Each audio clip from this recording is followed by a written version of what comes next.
Ghostface. Throughout the Scream franchise, we've seen multiple people put on that mask. Billy Loomis and Stu Macher in the original, Mrs. Loomis in Scream 2, Roman Bridger in Scream 3. None of them have any supernatural abilities whatsoever. They're literally just angry people with daddy issues and a knife. In the first Scream movie, Billy gets overpowered by Sidney Prescott multiple times, and she's just a high school student. In Scream 2, Mrs. Loomis gets taken down by a college kid. These killers rely entirely on surprise attacks, creepy phone calls for psychological manipulation,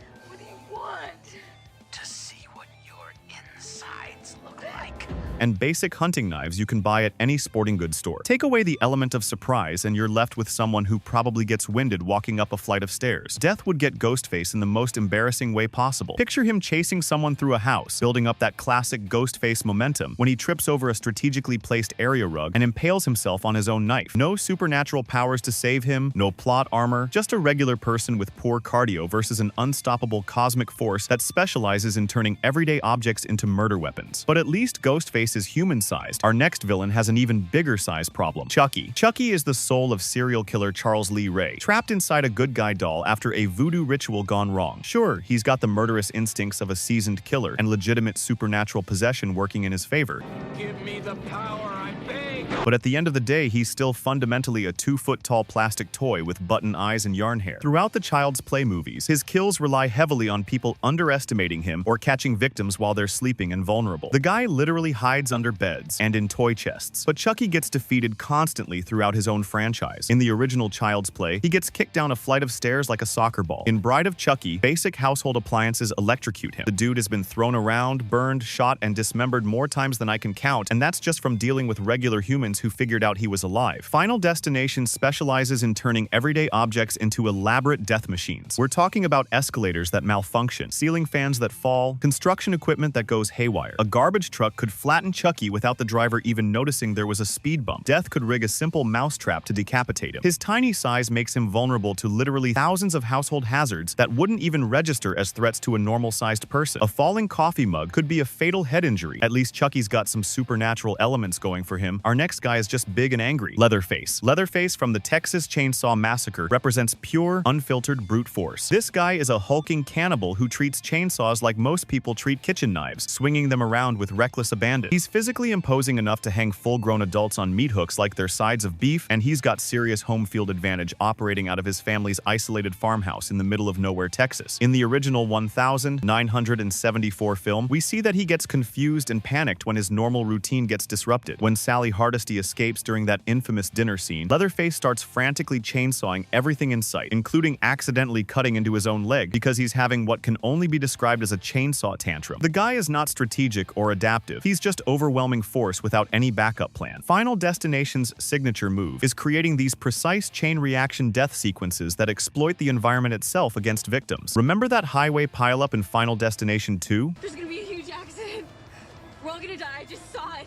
Death would absolutely turn Leatherface's beloved chainsaw against him. Maybe the chain snaps under pressure and whips back to slice his throat, or the engine backfires and explodes right in his hands. But what about a killer who literally cannot die? Michael Myers. Michael Myers is what happens when you take the concept of an unstoppable force and give it a human shape. This guy has redefined what it means to be unkillable in horror cinema. In the original Halloween, he survives getting stabbed in the eye with a knitting needle, being shot 6 times in the chest by a trained psychiatrist, and then falling off a second-story balcony onto concrete, only to disappear when everyone turns their back for 5 seconds. Throughout the various Halloween timelines, Michael has survived house fires that should have reduced him to ash, explosions that leveled entire buildings, mob beatings from angry townspeople, and depending on which continuity you follow, even decapitation. But Michael's supernatural immortality works because he can sense threats coming, and his body simply refuses to die from conventional attacks. But Final Destination kills aren't about overwhelming force or direct confrontation. They're about being in exactly the wrong place at precisely the wrong moment when physics decides to have a really bad day. A falling piano could catch even Michael Myers off guard if he's focused on stalking a victim. A freak electrical accident, a gas leak explosion, or a sinkhole opening up directly under his feet might actually bypass his supernatural durability simply because there's no conscious threat to resist. Speaking of being caught off guard, our next killer needs his victims to be asleep. Freddy Krueger. Freddy Krueger's entire power set revolves around the dream world, and that's both his greatest strength and his fatal weakness. In the original A Nightmare on Elm Street, Freddy explicitly tells Nancy that he's most powerful in dreams and practically helpless in the real world. When people are asleep, he can manipulate physics, create impossible architectural spaces, turn into anything he wants, and literally reshape reality according to his twisted imagination. He can make teenagers sink into their beds like quicksand, transform into a giant snake, or create hallways that stretch into infinity. His burned appearance and razor glove are absolutely terrifying when you're trapped in a nightmare with no way to wake up. But throughout the Nightmare franchise, whenever Freddy gets pulled into the real world, he becomes vulnerable to conventional attacks. In Dream Warriors, Nancy's mother literally pulls Freddy's physical skeleton out of his unmarked grave while the kids are fighting his dream form. In New Nightmare, the real Freddy is revealed to be a demonic entity that specifically needs the dream realm to maintain its power over the physical world. Final Destination kills don't happen in dreams. They happen in broad daylight while people are wide awake going about their normal daily routines. We're talking about freak accidents during morning commutes, workplace mishaps, and random mechanical failures. Freddy would just be a severely burned man with impractical knife fingers trying to dodge a nail gun malfunction or avoid getting crushed by a falling air conditioner. No dream manipulation means no supernatural durability, no reality-bending powers, and no way to escape basic physics. But what about a villain who feeds on fear instead of dreams? Pennywise. Pennywise from Stephen King's It. It is technically an ancient cosmic entity that's been terrorizing the town of Derry, Maine for centuries, emerging from hibernation every 27 years to feed on fear, particularly the fear of children, which apparently tastes better than adult fear. His power comes from shapeshifting into his victims' specific phobias and psychologically tormenting them until they're paralyzed with terror, making them easy prey. He can become a giant spider, a leper, a painting that comes to life, or pretty much anything that represents someone's deepest fears. Technically, Pennywise is immortal and exists partially outside normal reality, operating from the sewers beneath Derry like some kind of interdimensional fear parasite. But Pennywise is significantly weakened when his victims aren't afraid of him. In It Chapter 1, the kids start winning fights against him once they stop believing in his power. His entire power system is directly tied to the fear response he generates in others. He literally feeds on terror to maintain his supernatural abilities. Death from Final Destination doesn't experience fear, anger, joy, or any emotion whatsoever. It's more like a force of nature that simply exists to maintain cosmic balance. You can't terrorize something that has no capacity for terror. Pennywise could be in the middle of his classic "we all float down here" monologue when a collapsing sewer system buries him alive under tons of concrete and debris. Without fear to feed on and sustain his powers, he's just a very old clown with terrible timing and an unhealthy obsession with children.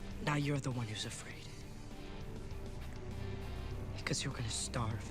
And speaking of bad timing, our next villain's entire methodology is built around perfect timing. Jigsaw. John Kramer, better known as Jigsaw, represents the absolute pinnacle of elaborate death trap engineering. Throughout the Saw franchise, Jigsaw's traps demonstrate an almost supernatural level of mechanical precision and psychological insight. He plans every detail months or even years in advance, accounting for human psychology, engineering tolerances, and the precise amount of physical trauma required to motivate his victims without killing them outright. His philosophy revolves around giving people choices, usually involving severe self-mutilation as the price of survival. Jigsaw understands exactly how people will react under extreme stress and engineers his traps accordingly. However, even John Kramer acknowledged that some things are beyond human control. In Saw 3, he dies from cancer because even his mechanical genius can't engineer a way out of natural biological failure. He spent his final years trying to find a successor, specifically because he knew his own mortality was inevitable. The irony would be absolutely perfect. Jigsaw would see Death's trap forming around him in real time. He'd recognize the mechanical setup, understand the chain reaction being put into motion, realize exactly how he's about to die, and still be completely powerless to stop it. The man who made a career out of forcing people into impossible choices would finally face a scenario with no escape clause. But what about someone who plans so well that they account for every possible variable? Hannibal Lecter. Dr. Hannibal Lecter is a brilliant psychiatrist who can read people's psychological profiles instantly, plan elaborate escapes that would make Houdini jealous, and consistently stay 3 steps ahead of law enforcement agencies with unlimited resources. Every move Lecter makes is deliberate, every word carefully chosen for maximum psychological impact. Have you considered the possibility that he is disfigured, or that he may believe he is disfigured? He treats murder like fine art, with precise technique, elegant presentation, and sophisticated reasoning behind every choice. In Silence of the Lambs, Lecter escapes from maximum security custody using nothing but a pen clip, his extensive knowledge of human anatomy, and the guard's own handcuff key. The guy has survived decades as a serial killer specifically because he accounts for every variable, plans multiple contingencies and never leaves anything to chance. His survival depends on intellectual superiority and meticulous preparation. Final Destination represents the complete antithesis of Lecter's worldview. No amount of planning can predict when a chandelier will fall, when a gas leak will explode, or when a freak electrical surge will turn a toaster into a weapon. But our next villain doesn't rely on planning. He's got supernatural backup. Candyman. Daniel Robitaille, the Candyman, operates on a completely different level from most horror villains because he's technically already dead. This vengeful spirit appears when someone says his name 5 times while looking in a mirror. Candyman.